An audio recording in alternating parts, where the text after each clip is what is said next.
You're listening to the Marketing Funnel Show, episode number 61. Have you ever wondered how to unlock what your buyers really want from you? Be it content or paid offers, it's insanely difficult to build your business when you have to guess what people are thinking and asking and wanting. Let's talk today about how to unlock what your customers really desire and how you can start to use that knowledge to better help them while also growing your business profitably. Welcome to the Marketing Funnel Show. I'm your host, Michelle Evans, and this is the podcast for coaches, experts, and online business owners to learn how to go from simply surviving to sold out using the power of marketing funnels. All right, let's jump into today's show. Hey there! If you're listening to this podcast as it comes out, welcome to 2019. Are you ready for an amazing year ahead? I know I am. So I want to thank you for joining another episode of the Marketing Funnel Show as we talk about strategies and tactics to help you have a sold out business. We've been at this for a year. Can you believe that? And the podcast also, not only do I give you strategies and tactics to help you have a sold out business, we also debunk some crazy marketing myths out there and beliefs and things that people are teaching that just don't work. And of course, I share some fun stories, especially about my failures, to help you not have those same failures. So I share some fun stories along the way. Before we dive into today's episode, I want to ask you for a big favor that's really fast and easy. We have about 70 reviews on the Marketing Funnel Show. And if you haven't already, I'm just asking you, please, would you jump on over to iTunes or whatever podcatcher you're listening on? So that's Google Play, Stitcher, whatever, and leave a rating and review.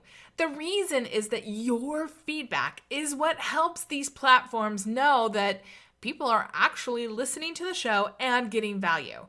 And every time one of you fantastic listeners jumps on to leave a rating and a review, the show is recommended to more people who are looking for this kind of information.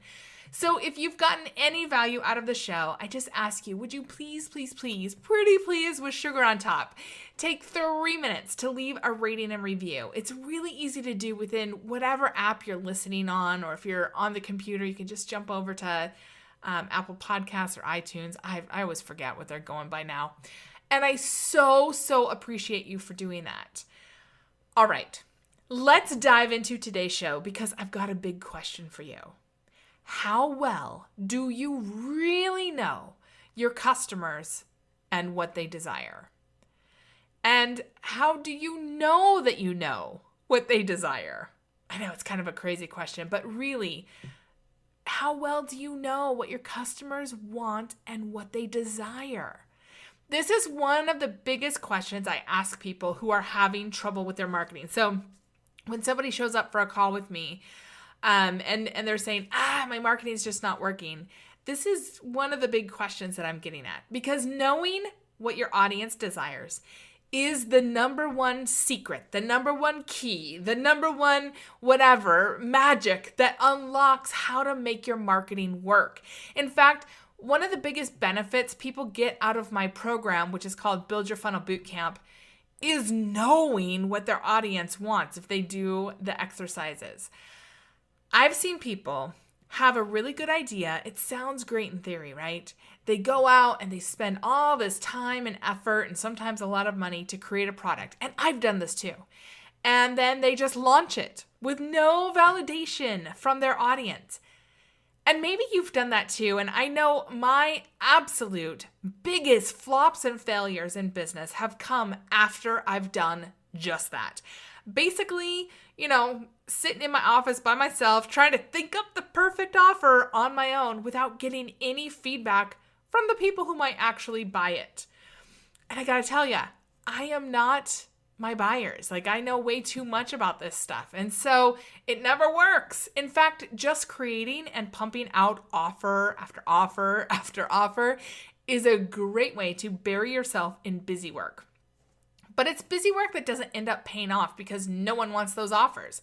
Now, when I talk about offers, I'm talking about something big, like building out a course, crafting an entire coaching program that's like, 3 or 6 months long, that's all about some mastermind program that's a year long. I'm not talking about what I've talked about on previous episodes, which are mini offers. These little baby offers that you can roll out quickly just to start validating. In fact, those are amazing offers to just see, are people even interested in this? So that's not what I'm talking about. I'm talking about something big. I mean, my friends, back in either 2012 or I think it was 2013, I created this entire online program that was all about career coaching, because I was doing a lot of career coaching at that time and helping people who wanted to transition from a career to having their own business. So I created the Breaking Free program, which was a coaching an online program based on the in-person coaching that I was doing. I didn't validate it with anybody. I created this huge, I think 8-module course with multiple videos per module, tons of worksheets. Like, this thing took a long time to create. I created this whole thing and I rolled it out, and I did not validate it one time. I went, you know what? This is selling as a workshop. This is selling as one-on-one work. Why should I validate if anybody wants this as a course? I'm just going to roll it out. And it flopped. I could not even give that program away. Nobody wanted it. And that's probably one of my biggest flops that I've ever had, because I put so much time and money and effort into that, and it just went nowhere. It's so vitally important that you know the people that you're talking to. And when I say that you need to know them, I mean not some made up customer avatar. I mean, you've got to have a specific person in your head, somebody who has either bought your program or will buy your program. And you need to know that this offer is perfect for what they want to achieve, for how they want to consume what it is that you're offering. And the only way to do that is 3 steps. Number 1, you need to uncover their main problems. You need to know what wakes them up in the morning and is on their mind, and what they're thinking about all day long and trying to solve, and what they're worried about as they're falling asleep at night, and maybe even what wakes them up in the middle of the night. Like, you need to know what that problem is. Number 2, you need to craft, test, and prove that you've got the best solution for their problems. Now, that's what I did not do with my program. I said, this is working as a workshop that I deliver in person. This is working as a one-on-one coaching program. Of course it's going to work for an online program. But I didn't help people connect the dots of how this information was going to get them the outcome that they wanted. And so there was this huge gap between, hey, I have this great program that I deliver one-on-one coaching or in an in-person workshop. Now you can buy it online and you can get the same benefits. But they were like, really? I don't think so. And there was this huge gap between it. So nobody wanted the program. And then number 3, you need to create a marketing funnel that allows you to set the stage for why your offer is the best solution for them. Why you? Why now? Why this offer? Like, that is what everybody is always wondering. And here's the deal. I've got a whole process that I use with my clients and students on this. It's called the Funnel Persuasion Playbook. Because often when I start talking about this, people's eyes start to glaze over. And maybe your eyes are glazing over right now. I've seen it so many times. Because uncovering your audience's main problems can seem simple for some people. Like, you can just go, I do a lot of one-on-one work. I know what these are. Or it can seem really overwhelming. You say, it's a new offer, it's a new audience, it's a new business. I don't know. I don't even know where to start. So I usually find people sit in one of those 2 camps, and both of them have their, head rolled back and eyes glazed over. And I feel like I'm talking to my 16-year-old about, responsibilities. And they're just like, ugh, I don't want to hear it. And it can feel like it's getting in the way of the real work, right? So when I say we need to do the Funnel Persuasion Playbook, people are like, I already know this stuff. Let's get to the real work. Let's get to the work of putting my offer together, of getting my message out there, of, testing out some ads. And I'm like, all of that stuff is, number one, way harder, and number two, will not be as effective when you don't know what those problems are. Because honestly, any product, any service, any program, any app, any whatever event that is rolled out without understanding your audience is standing on super wobbly legs. They're like spaghetti legs, and they're probably gonna, fall down. The real work, the work that sets you up for a sold out business, that work starts by giving yourself time. And when I say time, I don't mean like crazy amounts of time. If you spent, 2 or 3 solid days working on this, you would know more about your audience than probably 95% of businesses out there. But that work starts by crawling into your audience's brain and really, truly understanding them. Because once you understand their fears, once you understand the stories they tell themselves, once you know what their dreams are, once you can really articulate their big burning desire, only then can you create a product, a program, an event, an app, a service, or some other offer that they eagerly line up to buy. And they'll eagerly buy because they know without a doubt that you understand them. And I gotta tell you, your marketing is so much easier too because you really understand them. But here's the problem. When you're rolling out something new, when you're going in a new direction with your business, when you're starting a new business even, or you're trying to pivot to serve a new audience or talk to them in a new way, it can be really tough to even find your audience, right? And it can feel like a catch-22. On one hand, you need an audience to understand if this great idea you have, this product, this program, this service, this app, this event will sell. But on the other hand, you need to sell something to stay in business. So which comes first? The research on the audience or just winging it and putting something out there to see if, throwing some offer spaghetti at the wall to see if it sticks? Well, if you're anything like I was early on in my business, you probably take the risk and you just put something out there because it seems like a better idea to have an offer to sell than just quote unquote wasting time. And I've said this too, wasting time doing research. But if I've learned anything from all the failure that I've had throughout my business, that approach of just throwing offer spaghetti on the wall will pretty much guarantee your failure. And I just want to challenge you today to take a more disciplined, business-focused approach to building your business. Create a solid foundation of deep understanding of your audience instead of spaghetti legs that just crumble and fall and, noodle over. So let's talk about how you can start to develop that deep understanding, especially when you do not have a big audience to start with, because we all start at zero, right? And even people who have big audiences, let me just sidetrack here. And when I say big audience, I mean a big audience could be 100 people, right? A big audience could be 1,000, it could be 10,000, it could be 50,000, whatever. But if your audience is not engaged with who you are and what you're offering, it doesn't matter how many people are on your email list. But there are a lot of ways that you can easily jump into the minds of your ideal audience, even if you don't have an email list. I'm just going to put that out there. So if you're saying, but Michelle, I don't know who my audience is. Okay, that's step one. Find out where your audience is hanging out. Because they're leaving these breadcrumb clues for you. They're leaving comments on blog posts and articles.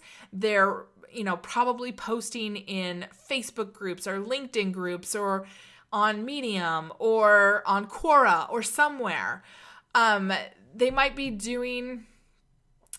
following somebody, one of your competitors, and asking questions. Maybe when that person does like a Facebook Live or Instagram story or Instagram video or a Google live stream or something like that, people might be asking for feedback. You could also send out emails to people. When I was first starting my business, I just sent like LinkedIn messages to people saying, hey, can I have 10 minutes of your time to ask you a couple questions? Or, you could have a pop-up on your website if you have a lot of website traffic. There's tons and tons of ways that you can ask for feedback. But one of the fastest and easiest ways that you can do it is through a survey. And the reason I love a survey, and when I say survey, it doesn't have to be like set up on some fancy survey system. It can be a Google form. It could be a simple question that you pose in a Facebook group. But even before you start yelling at me through this podcast, yes, you, the person saying, no, Michelle, I can't do it.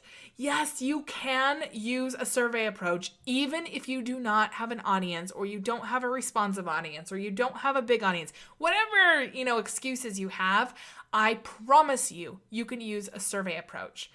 Because, people do it all the time. And you just have to be really thoughtful about what you want to get from this audience. So even with a teensy tiny minuscule audience, surveys can be super effective. And if you have a larger audience, well, surveys are going to become your new bestie when you learn how to use them correctly. And we're just going to go over some highlights today. So this is like not even survey 101. This is like get your feet wet, right?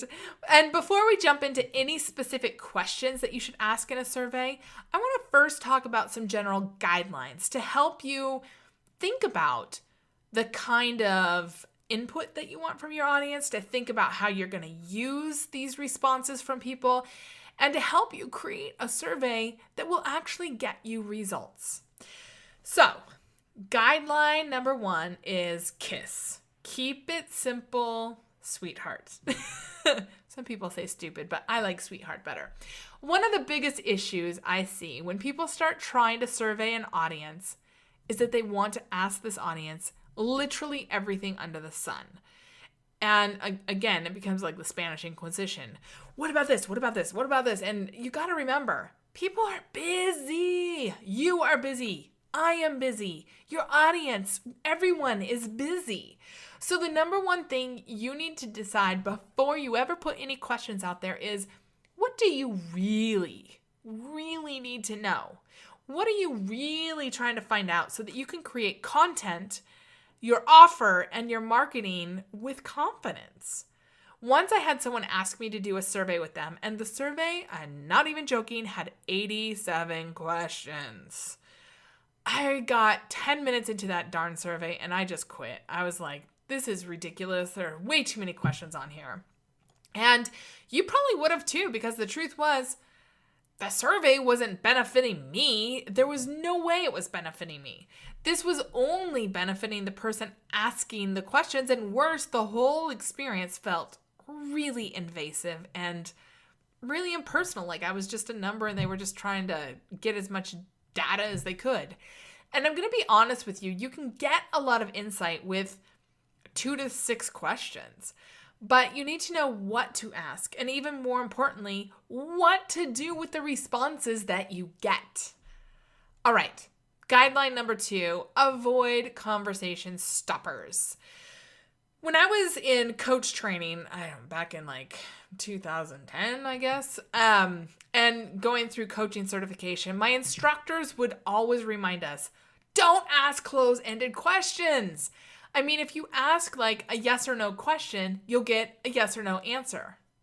But then what? Because a yes or a no is a conversation stopper. It's like taking a turn right into a conversation dead end. Because they give you an answer yes, or they give you an answer no.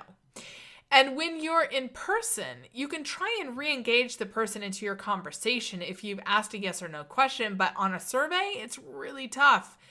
If they give you an answer and then they move on, you'll probably be wondering, why did you say yes?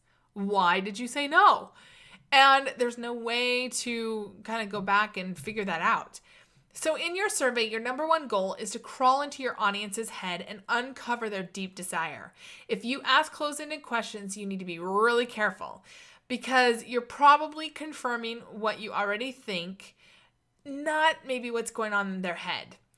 That's not to say you can't use multiple choice questions, but you need to be mindful of how you use those multiple choices. For example, if I were to ask this question, do you want a steady stream of clients in your business? Checkbox yes or checkbox no. If someone says yes, they're simply confirming that this is a desire they have, but I don't know why.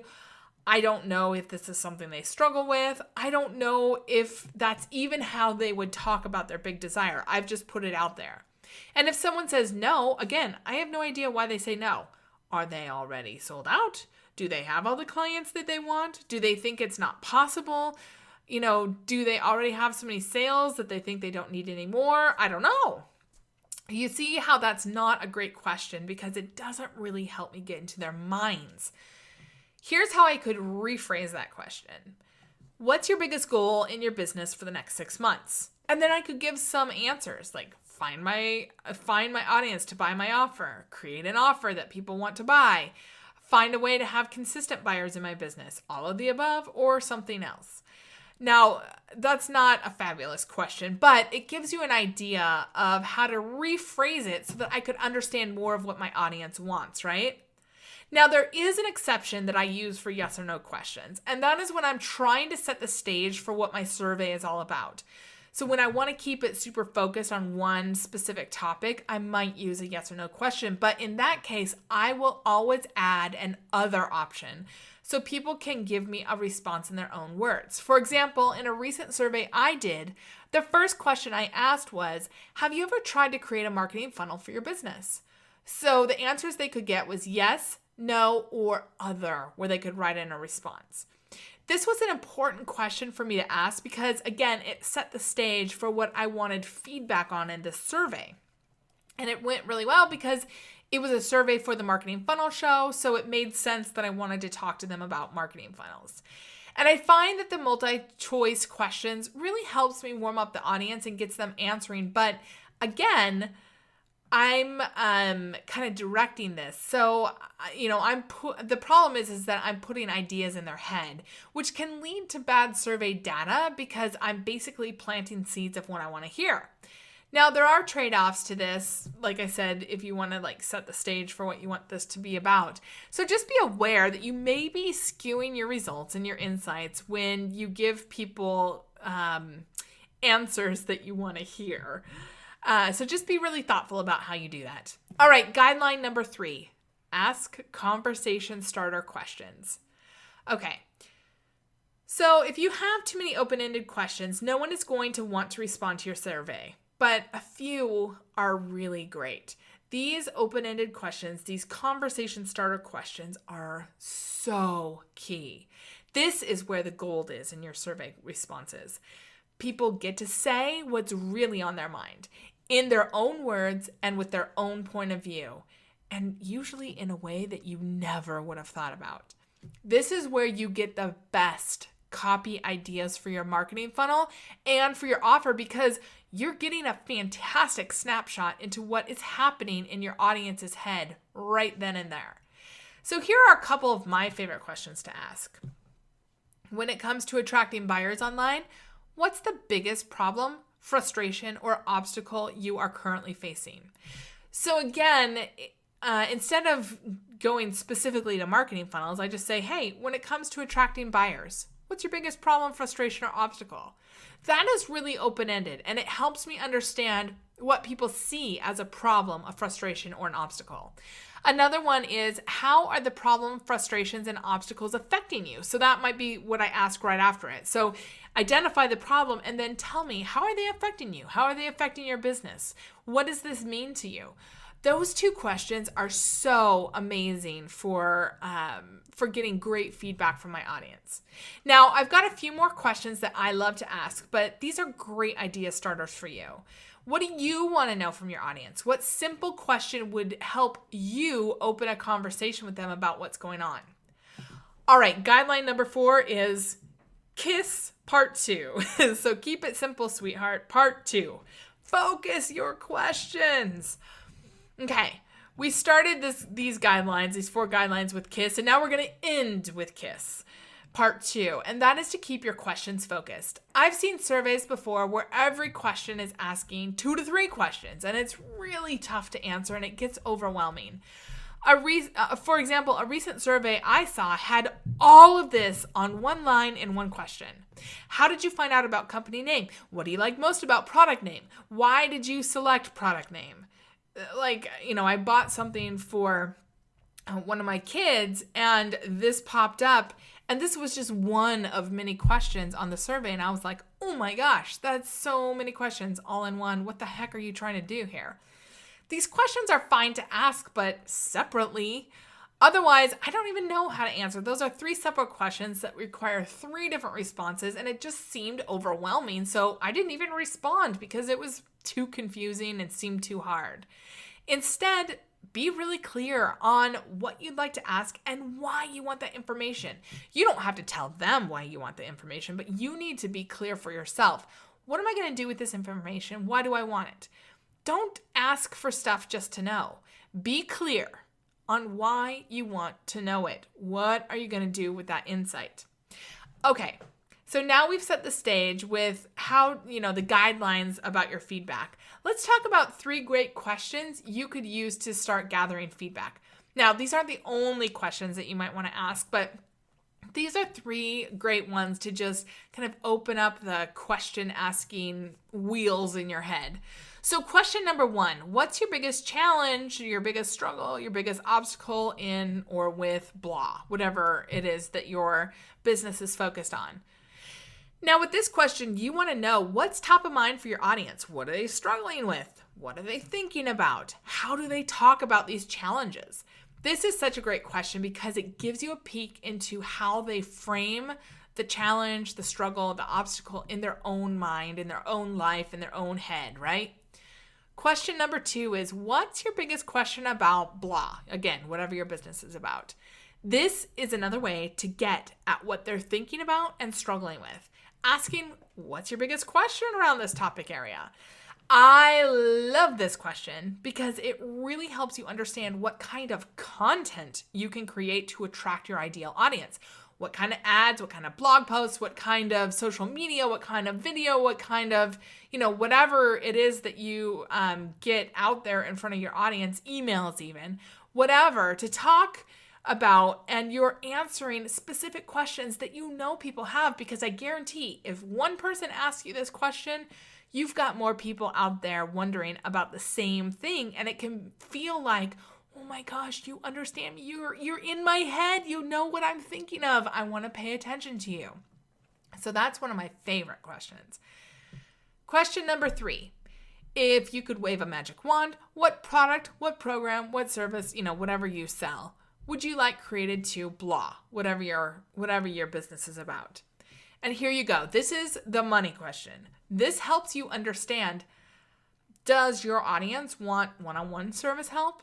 Do they want a course? Do they want things for free? Do they want templates? What is it that they're looking for to help them out right now? This is such a great way to truly understand what they're thinking. And after I ask this question, that's when I would roll out a mini offer to just see, will they actually buy it? And what stories are they telling about what they need to achieve their goals? There are, lots more questions that you could potentially ask in a survey, but we're going to stop here for now. And I'd love to hear back from you.